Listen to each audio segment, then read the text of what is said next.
बिहार विधानसभा चुनाव के दौरान एसआईआर को लेकर पक्ष और विपक्ष के बीच तगड़ा सियासी संग्राम छिड़ा। राजनीतिक पारा इस कदर चढ़ा कि मामला सुप्रीम कोर्ट तक पहुंच गया, मगर चुनाव की नतीजे आते ही बिहार में एसआईआर का मुद्दा रातों रात गायब हो गया।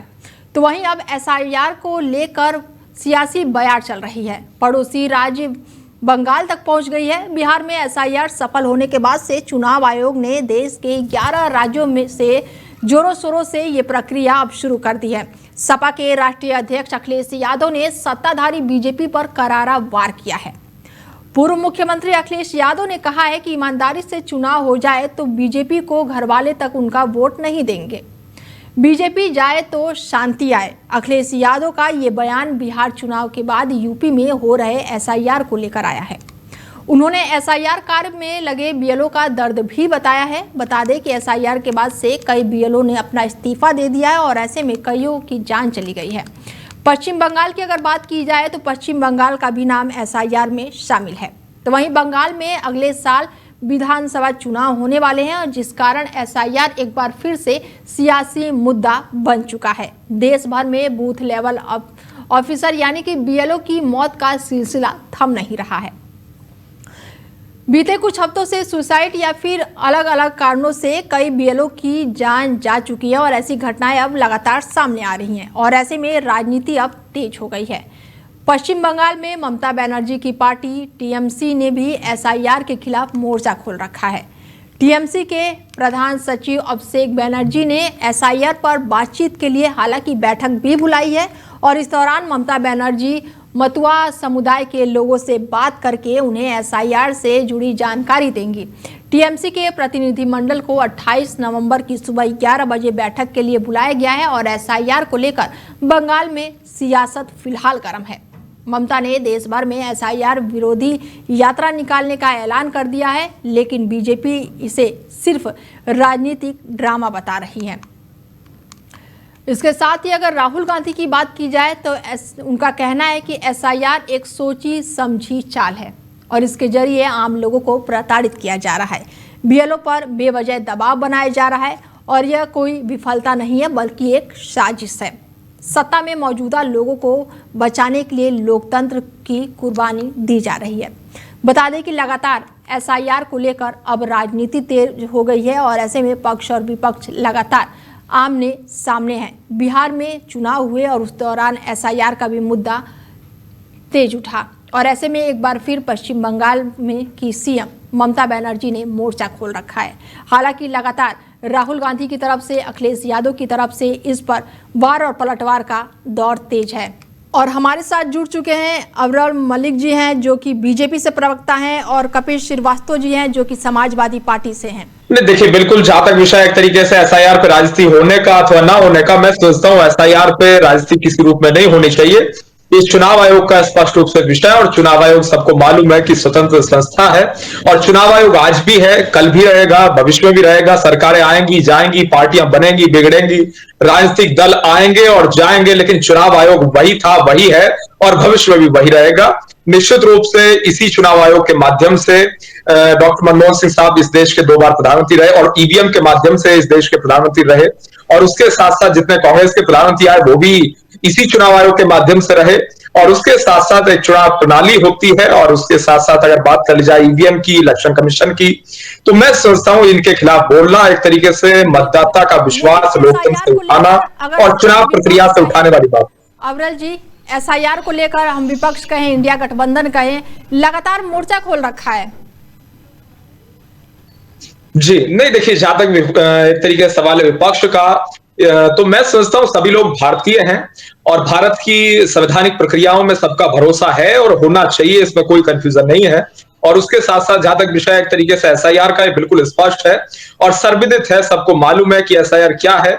अगर किसी की डेथ हो जाती है तो उसका नाम मतदाता सूची से हटा दिया जाता है निधन होने के पश्चात और उसके साथ साथ 18 साल की किसी की उम्र हो जाती है तो नाम जोड़ दिया जाता है। अपडेट एंड अपग्रेडेशन का ये एक तरीके से एसआईआर है पूर्ण रूप से और उसके साथ साथ इसका राजनीतिकरण करना या किसी रूप में राजनीतिक बयानबाजी करना, ऐसा किसी रूप में नहीं किया जाना चाहिए। मेरा तो इतना ही निवेदन है। और उसके साथ साथ जहां तक विषय है एक तरीके से एसआईआर का, वो बिल्कुल स्पष्ट है, सर्वविदित है। और रही बात वोट कटने की, कोई व्यक्ति मौजूद है, भारत में मौजूद है और वो अवेयर सिटीजन है, ऐसा पॉसिबल ही नहीं है कि उसकी वोट कट जाए। अगर कट जाती है, किसी तरीके से गलती से कट जाती है, बिल्कुल। तो निश्चित रूप में उसकी जुड़ेगी और किसी व्यक्ति का वोट नहीं कटना चाहिए।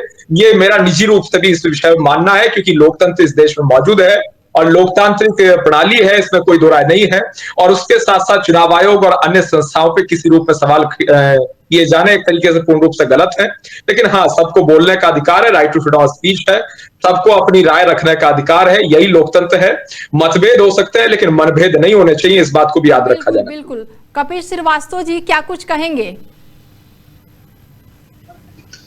देखिए, सबसे पहली चीज तो यह है कि लोकतंत्र विश्वास पर टिका होता है और विश्वास पारदर्शिता पर। तो मुझे आप एक बात ये बताइए, जिस देश का लोकतंत्र मशीन पर निर्भर कर रहा है और उनमें से 19 लाख ईवीएम मिसिंग हो मशीन और ग्वालियर हाई कोर्ट में केस चल रहा हो, तो मुझे आप बताइए इस देश की सरकार आज तक बरामद नहीं कर पा रही है 19 लाख ईवीएम जिसके भरोसे इस देश में मतदान हो रहा है। क्या वो गायब जो ईवीएम है वो पाकिस्तान में चल रही है, वोटिंग करा रही है या चीन में करा रही है? तो एक तो बड़ा प्रश्न ये।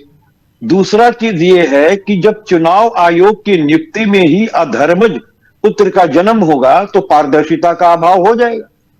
जब सीजेआई और प्रधानमंत्री और नेता प्रतिपक्ष ये तीन मिल करके एक चुनाव आयुक्त की नियुक्ति करते थे, तो ऐसी कौन सी अविश्वास थी कि सीजेआई यानी मुख्य न्यायिक जो हमारे न्यायमूर्ति हैं उनको हटा दिया गया और उनकी जगह एक कैबिनेट मिनिस्टर जोड़ा गया, ताकि 2-1 से हमेशा सत्ता पक्ष चुनाव आयोग की नियुक्ति यानी यस मैन की नियुक्ति करती रहे। माननीय सुप्रीम कोर्ट ने तो पूछा था कि इतनी आनन फानन क्या है, इनसे कई बार पूछ चुका कि लोकतंत्र में यस मैन की नियुक्ति कर रहे हैं क्या, इतनी जल्दी तो हमारे यहां चपरासी की नियुक्ति नहीं होती। तो जब हाथ पारदर्शी ना हो, जब अधर्मज संतानों का जन्म जो है वो पार्टी दे रही हो किसी पार्टी की सरकार, तो प्रश्न यहां खड़ा होता है।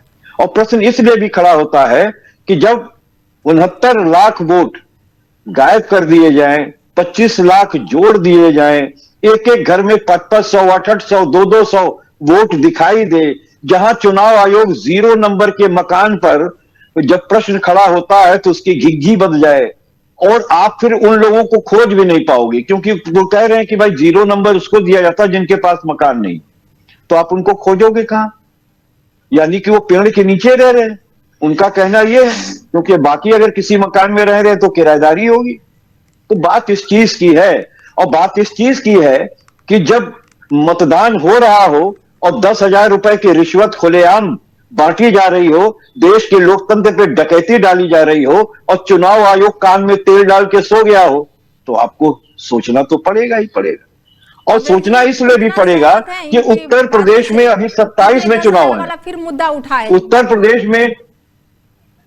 प्रदेश में भी 27 में चुनाव है। बिल्कुल। और आप सिर्फ 1 महीने में इतने बड़े प्रदेश का एसआईआर कराना चाह रहे। हमने तो आपको कहा कि एसआईआर कराना चाहते हैं, कराइए, कोई एतराज नहीं है, इससे पहले भी होता रहा। जबकि इससे पहले जो हुआ उसमें डॉक्यूमेंट नहीं मांगा जाता था, उसमें बीएलओ जो निर्वाचन अधिकारी का प्रतिनिधि होता था वो प्रत्येक घरों में 3 बार जाता था और जाने के बाद वहां के लोगों का नाम नोट करता था, फॉर्म फिलअप करवाता था और लेकर आता था, और जो एक्सपायर कर जाते थे उनका नाम वो काट देता था, आवेदन मृत्यु वाला लेकर के भरवाता था घर वालों से। लेकिन अब ये सब मतदाता के ऊपर डाल दिया गया और 1 महीने के अंदर 15 करोड़ 30 लाख से ज्यादा उत्तर प्रदेश के मतदाता क्या कैसे करेंगे, जब 12 दिन तक आपने फॉर्म ही अवेलेबल नहीं कराए और 2025 के लिस्ट से 20,000 लोगों का नाम अगर किसी एक जिले में गायब हो, उनकी सूची में ना हो, तो और आपने क्यों काटा? उसका जो आपने बनाया वो बूथवार नहीं बनाया है, कैसे इसका मिलान करेगा? और बीएलओ को ही आपने अपडेट करने के लिए भी कहा कि अब आपको ऐप दिया जा रहा है, आप अपलोड कीजिए। ज्यादातर बीएलओ आंगनबाड़ी कार्यकर्ता हैं। बीजेपी की साइड का कहना यह है कि लगातार इस पर कार्रवाई चल रही है, जांच पड़ताल चल रही है। किस चीज पे जांच पड़ताल चल रही? तो सुसाइड हुए किस चीज पे क्योंकि चल जितने रही भी जांच बीएलओ पड़ताल? मरे हैं उन्होंने सुसाइड नोट भी, कुछ ने तो सुसाइड नोट लिखा हुआ है। नहीं, मैं एक बात पूछ रहा हूं, आप तो समान प्रज्ञावान व्यक्ति हैं, मुझे आप बताइए ना कि 15 करोड़ 30 लाख से ज्यादा मतदाता हैं, एक महीने में आप कैसे एसआईआर कर लो? और वो भी आप जिन बीएलओस को जो जिसमें 80% बीएलओ जो हैं वो आंगनबाड़ी कार्यकर्त्री हैं। बिल्कुल। अब आप मुझे ये बताइए, उनको तो कंप्यूटर का ज्ञान है नहीं, और आपने ट्रेनिंग भी नहीं दी, ना बीएलओ को दी और ना हमारे बीएलए को दी, क्योंकि समाजवादी पार्टी ने 1,25,000 बीएलए की लिस्ट अपनी दी है पूरे प्रदेश के अंदर, और चुनाव आयोग का यह निर्देश था कि बीएलए को भी बीएलओ के साथ ट्रेनिंग दी जाएगी। दोनों को ट्रेनिंग नहीं दी गई, दोनों को ट्रेनिंग नहीं दी गई, उनके कार्य नहीं बताए गए, और बीएलओ को जो है कोई नया लैपटॉप नहीं दिया गया, कोई नया फोन पूरा 5G नहीं दिया गया। जो उनके पास फोन है उससे वो अपलोड कर रहे हैं, अपलोड नहीं हो रहा, दे रहे हैं। अब आपके पास जब जाएगा तो आप बताइए मुझे कि जब आपके पास नोटिस जाएगी तहसीलदार की या एसडीएम की, तो आपसे तो प्रमाण पत्र मांगा जाएगा, बिल्कुल। जबकि आप या आपके रिश्तेदार 2023 में शामिल है, 2003 की लिस्ट में शामिल है। तो ये सारी चीजें सोचना चाहिए। और इतनी आत्महत्याएं हो रही है, क्या भारतीय जनता पार्टी या उनके द्वारा आयुक्त, जो चुनाव आयुक्त नियुक्त किया गया, उसके पेशानी पे बल नहीं है? इतने सवाल आप पूछ चुके हैं, जवाब तो ले लीजिए। अवरल मलिक जी हमारे साथ जवाब देंगे वो। जी देखिए, जहां तक विषय एक तरीके से चुनाव आयोग का और उसके साथ साथ एक तरीके चुनाव कंडक्ट कराने का, ईवीएम का और तमाम सारे सवालों का, एसआईआर का और उसके साथ साथ आधुनिक सुविधाओं का उसमें, और तमाम सारी चीजों का इन्होंने जिक्र किया, लैपटॉप का और बहुत सारी चीजों का। देखिए, मैं समझता हूं जहां तक विषय एक तरीके से अगर ज्ञानेश कुमार जी की बात कर ली जाए या फिर चुनाव आयोग की बात कर ली जाए, वो पूर्ण रूप से इंडिपेंडेंट है। ये संविधान भी कहता है, ये सबको मालूम है, जो भी अवेयर सिटीजन है उसको मालूम। आप मुझे बताइए, आपने कानून में परिवर्तन क्यों किया विरल जी? आपको क्या सुप्रीम कोर्ट के न्यायमूर्ति पर भरोसा नहीं था कि आपको केंद्रीय मंत्री लाना पड़ा? आखिर इसके पीछे आपकी मंशा क्या थी?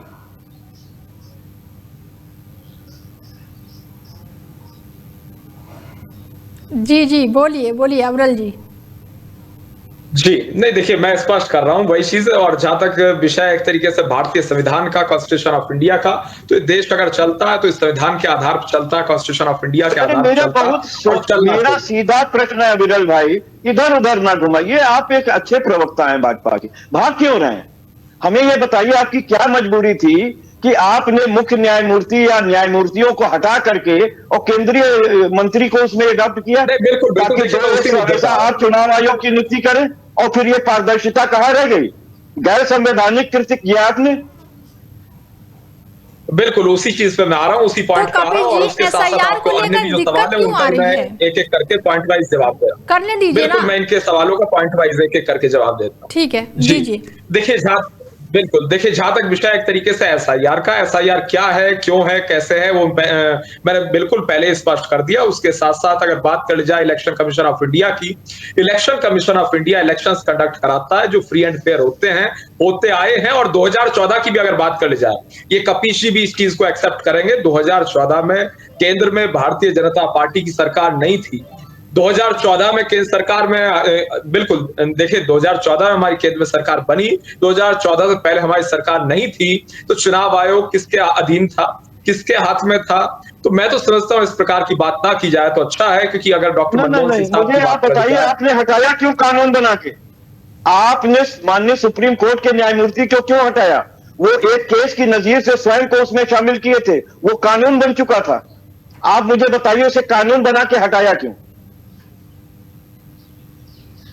नहीं देखिए, बीच में इंटरप्ट करना मैं समझता हूं ठीक नहीं है। मैं आपको इंटरप्ट नहीं कर रहा हूं। हमारी बात का सीधा जवाब दीजिए। जवाब तो सुन लीजिए, सवाल आपने इतने पूछे हैं, जवाब नहीं सुन रहे हैं। बिल्कुल रहना चाहिए, बिल्कुल रहना चाहिए, बिल्कुल रहना चाहिए। लोकतंत्र जिंदा रहना चाहिए, इसमें कोई दो राय नहीं है। संविधान के आधार पर देश चलना चाहिए, free and fair elections conduct होने चाहिए, किसी रूप में भ्रष्टाचार नहीं होना चाहिए। परिवर्तन किया कानून में, मैं ये पूछना चाह रहा हूँ। मैं दे रहा हूं ना जवाब, मैं एक एक करके जवाब दे रहा हूं। कपिल जी जवाब तो सुन लीजिए, आप थोड़ा सा शांत रहिए, जवाब सुन लीजिए। मृत्यु हो रही है, आपने कहा कि मृत्यु हो रही है, बीएलओज की मृत्यु की भी इन्होंने बात की, उस पर मैं आ रहा हूं। जहां तक विषय है बीएलओज की अरे मृत्यु भाई, का, पहले हम जो पूछ रहे हैं उसका जवाब दे दीजिए कि सुप्रीम कोर्ट को आपने क्यों हटा दिया उनकी नियुक्ति से।